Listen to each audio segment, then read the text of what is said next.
Representative Carney, he referenced Tax Reform 1.0, which was last year, and it did generate some revenue. But let's talk about how it generated revenue, because I think that's important.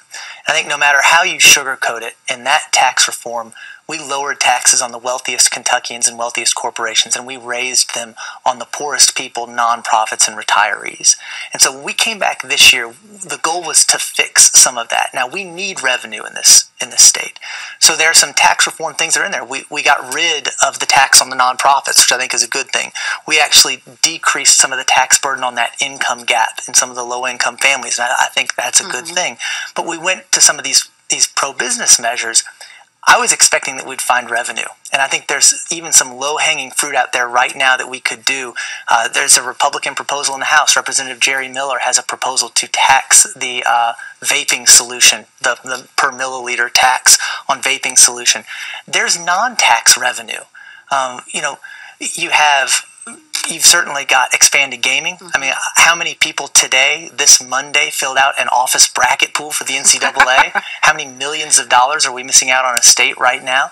There's the marijuana issue, which at least got a vote in a committee in a House, but certainly didn't go far enough. And I mean, this is kind of we don't have enough money to operate the basic needs and obligations of state government as it currently exists. When you look at our education budget, they raised the SEEK formula, but it's still 16% below the recommended amount for 2008. Our universities are funded at a rate that's equal in nominal dollars, not adjusted for inflation, to what it was in 1994.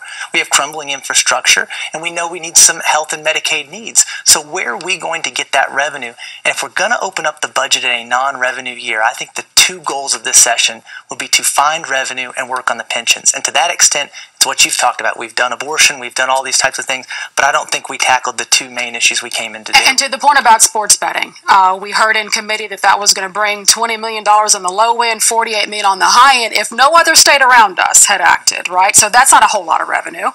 Medical marijuana was billed as not being a revenue-generating measure because it was about compassion and doing the right thing for people who are sick, and the traditional forms of medicine don't work. But and the proposal was not to put sales tax on that anyway. What I find amusing about that is, you're not taxing the medicine itself, but for how many years have we heard Republicans say how you grow a tax base is to create jobs and grow there? What the medical marijuana industry would do is create those jobs that would be paying taxes. It wouldn't be a direct tax on the medicine itself, but to say that it would generate no revenue, I think is disingenuous.